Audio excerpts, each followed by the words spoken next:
Real quick, and to all my new subscribers, welcome. And if you're new to the channel, even if you've been here for a little bit, make sure you hit subscribe and select all so you'll be notified every time I upload a new presentation. And make sure you hit that like and comment, because we have to do our part for the viewership. And I thank everyone who's been doing that, doing their part in this movement as we continue enlightening our brothers and sisters moving forward. All right, so and what else? There's something else. Comment, and share. That's important too. Definitely share these videos. Just get it out there. Tag me. And let's all do our part. All right, I appreciate you all. All right. All right. Good morning, good afternoon, and good evening, everyone. It's Dr. Ephraim. Today's date, October 26, 2022. And this lesson right here I'm presenting. Well, before I really get into that, let me just say that, and I've mentioned this before, throughout our history, there are many stories that hasn't gotten told, or that deserve to be told, never got any light, and now with all the access we have to information with the internet and social media and so forth, now we just, being ignorant, I always say, is a choice now, right? Like, there's no reason for anyone to be ignorant. And, and that's not like a disrespect, but it's just what it is, because information is too readily available if you truly seek, to find it, right? And, so in comes this group I want to introduce you all. Some of you may have heard of them, or maybe not. It's an organization from the 60s, actually. And they started out in Bogalusa, Louisiana, right? And as the universal law says, of cause and effect, essentially that there's a reason for everything, or something sparks something, right? And with respect to that, the organization was formed shortly after the assassination of Malcolm X. Now, I try to be very creative with my stories, with the titles, because really it's just so restrictive, it seems. I don't know how you can tell certain stories, but I do the best I can. Hopefully y'all can follow along. Some people just don't get it. I understand. If you're not me, it's hard to kind of discern where I'm coming from or whatever. But come on, man, y'all help me out. I already put it out there. Sometimes I have to be creative.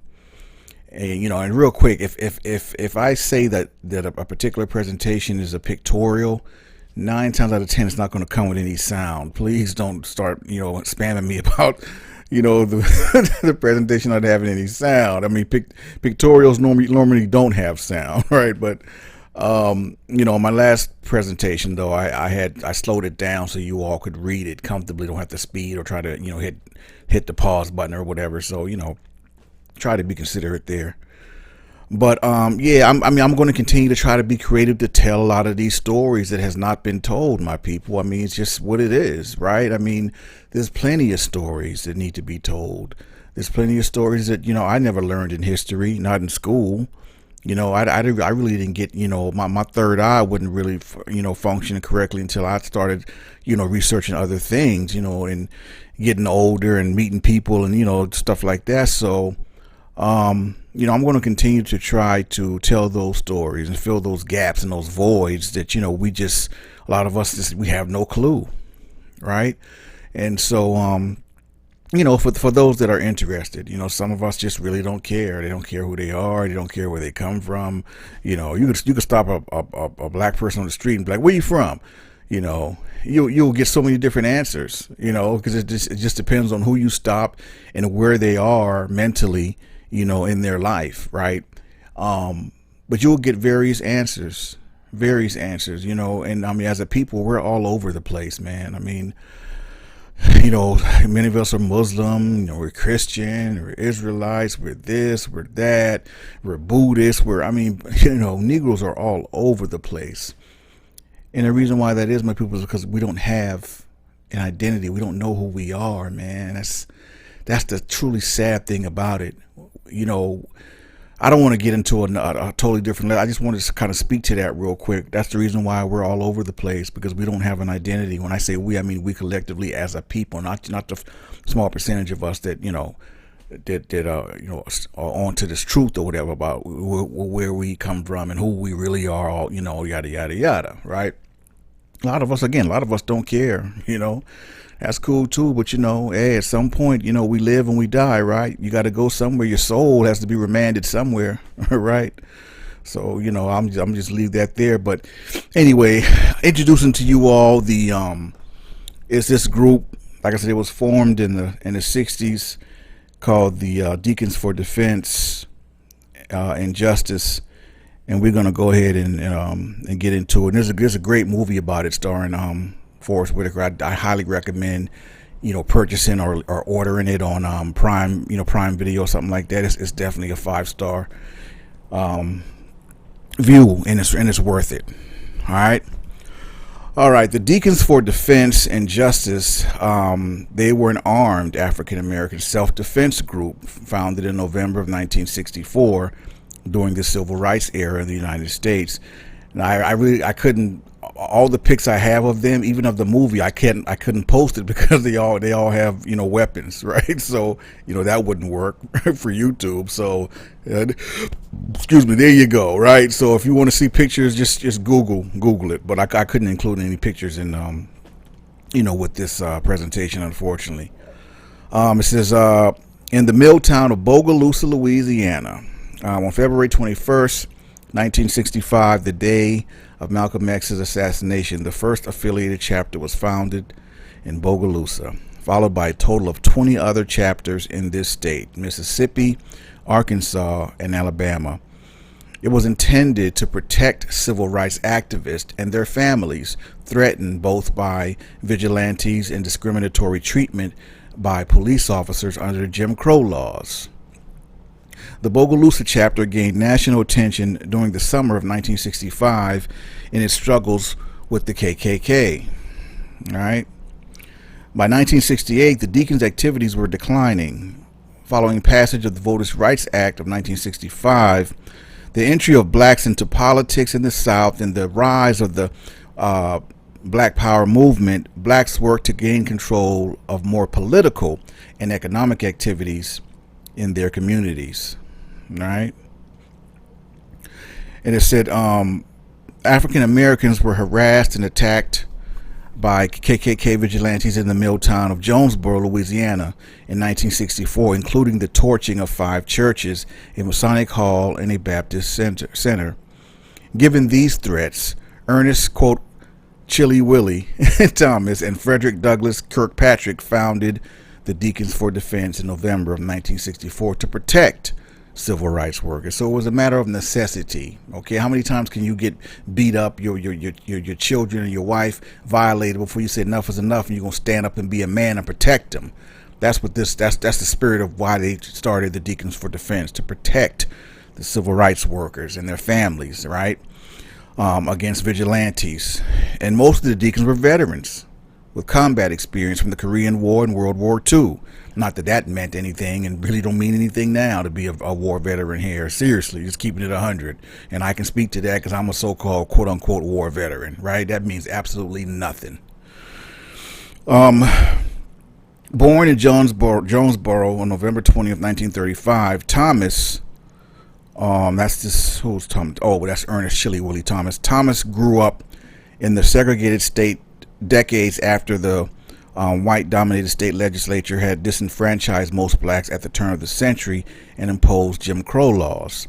Drawn into local rivalries between black and white children for swimming hole rights, Thomas learned that rights and access come not to those who ask, but rather those who fight. Ooh. Well, I guess I mean fight in terms of not necessarily like, fight physically, but just, you stand up and like, okay, we ain't gonna take this no more, and, try to, formulate, and do something about it, try to vote, make, change laws, you know what I'm saying? That's what they mean. In 1964, during Freedmen's Summer and a period of extensive voter education and organizing for registration, especially in Mississippi, Well, I don't know if many of y'all see that movie Mississippi Burning. Classic, man. Classic. Definitely check that out. The Congress of Racial Equality established a Freedom House in Jonesboro. It became a target of the Klan, who resented white activists staying there. See, back then there was whites that marched along with blacks. All whites weren't, with that Jim Crow stuff and that racist stuff. You could see pictures. A lot of whites marched with Martin Luther King back then. You know what I'm saying? So I judge a man and a woman on their merit. I'll judge you and treat you how you treat me. The Most High even said that. I love all those that love me. Come on now. That's real talk. It ain't about what you look like. It ain't about skin color. Nothing like that, right? So because of the repeated attacks and the church burnings, the black community decided to organize to defend it. Boom. Before the Deacons of Defense and Justice officially formed, two groups were operating in Jonesboro to protect African Americans. One group acted as sentries outside the Freedom House. This group was led by Percy Lee Bradford, a stockroom worker, and Ernest Thomas. Frederick Douglass Kirkpatrick, a high school teacher, organized a second group that volunteered to monitor police arrests of African Americans while also working to keep the community safe. Come on now. That's the epitome of trying to do something for yourself. When we couldn't back then, we couldn't depend on the police or the law enforcement to protect us. So we was trying to protect ourselves. Come on here now. What you talking about? And it said around this time, CORE began protesting the segregation of a public swimming pool as well as the Jonesboro Public Library. In response to the protest, the KKK and local police organized a caravan to intimidate the protesters and the African American community in Jonesboro. Thomas and Kirkpatrick organized a 20-man group to protect the citizens of Jonesboro, effectively starting the Deacons for Defense and Justice. Thomas, who had military training, quickly emerged as the leader of this budding defense organization. He was joined by Frederick Douglass Kirkpatrick, a civil rights activist and member of SCLC, who had been ordained that year as a minister in the Pentecostal Church of God in Christ. Yeah, Kojic. Coretta Jackson acted as treasurer for the Deacons of Defense and Justice. We had been arrested for possession of a concealed weapon while protesting students. The Deacons had strict membership criteria for applicants. They accepted only male American citizens over the age of 21. They preferred married men with military service as well as registered voters. They refused men with a reputation for, quote, hot-headedness. They vigorously upheld their stance of only acting in defense. They continued guarding CORE, C-O-R-E, as a means to further the overall civil rights agenda. Every member of the Deacons had to pledge his life for the defense of justice, black people, and for civil rights workers. And CORE, that, in case y'all missed it, that stood for Congress of Racial Equality. That's what CORE stood for. It says, during the day, the men concealed their weapons. At night, they carried them openly, as was allowed by law at that time, to discourage Klan activity at the site and in the black community. In early 1965, black students were picketing the local high school in Jonesboro for integration. They were confronted by hostile police ready to use fire trucks with hoses against them. Yep, that was the thing back then. They was bring them hoses out in a minute now, and them dogs. Don't forget the dogs. A car carrying 4 deacons arrived. In view of the police, these men loaded their weapons. The police ordered the fire truck to withdraw. This was the first time in the 20th century, as Hill observed, that an armed black organization has successfully used weapons to defend a lawful protest against attack by law enforcement. Hill also wrote, quote, in Jonesboro, the Deacons made history when they compelled Louisiana Governor John McKeithen to intervene in the city's civil rights crisis and require a compromise with city's leaders, the first capitulation to the civil rights movement by a Deep South governor. Wow. And then real quick, let me go back to that. I'm gonna go back to that section when he said that they was just trying to defend, their families and protect the workers, protect the civil rights workers and all that. And there was a scene in the movie, man, that was so profound. because Forrest Whitaker played the role of some of, I don't know who he was in real life, but in his role, he didn't want to get involved with no Deacon for Defense or none of that. He just wanted to go to work, make his money, take care of his family. That's all he wanted to do. He just acquiesced. Yes sir, yes sir, all this and that. Head down, and he was just really, really passive. But what happened was his daughter was really she was really with the movement. She went out there and she was marching, whatever, and he went out there to get her, because he told her not to be fooling with that marching stuff now, but she went out there anyway or whatever like that. And then this cop, I don't know, I can't remember, I think he hit her or did something, but anyway, she fell, and Forrest Whitaker's character saw him do something to his daughter, and something made him snap. And he went and he socked the police officer, whoop, whoop, whoop. And then, they kind of rushed him. And so he got his daughter up out of there. And then he finally got home and everything. And later on that evening, man, about 6-7 cops, man, busted up in his house to arrest him. He was all scared. Like, man, I was just protecting my daughter, man, And then the main police was like, he said, N-word, that's a privilege you don't have. Man, when he said that, that's like you stuck something like through me, man. Like that scene, that right there, he said N-word, that's a privilege you don't have. And man, I mean, listen, I definitely recommend, getting the movie. I just want to give y'all a little intro on him. I ain't gonna go on and on and on. Y'all could, really research and find out more about him if y'all really want to. I just want to give y'all to introduce y'all to the Deacons for Defense and Justice, because a lot of these groups and stuff from back then, they don't get any pub. Our people don't know nothing about them. They just think we just, they just know about the Martin Luther King, Malcolm X, and maybe Rosa Parks. But that's kind of where it stops. Like, you know what I'm saying? I mean, that's in school. That's what they teach you. Those are the three kind of safe. And not even Malcolm X. They didn't teach about Malcolm X in school. They teach about Martin Luther King. They didn't teach about Malcolm X in school. I learned about Malcolm X later. But as far as the sit-ins and the civil rights movement and the peacefulness and just peaceful. Yeah, they teach you that. Yeah. But there's a lot more of us to try to stand up and take a stand and do stuff. And I think we should know about them. So like I said, I'm gonna try to fill in those holes and as best I can. Hopefully YouTube gives me some leeway. I mean, this is a learning institute. It's, people, we learn. We got to learn history. I mean, you know what I'm saying? Certain words it was just used. I mean, you just no way around it, right? I try my best to be creative, but come on, give a brother a break. This is a learning institute. So anyway, hope y'all enjoyed that. Like I said, definitely check that movie out. Deacons for Defense is a 5-star. I give it 5 stars. You definitely will like it. And so until the next time, this is Dr. Ephraim signing off, saying Shalom, elect.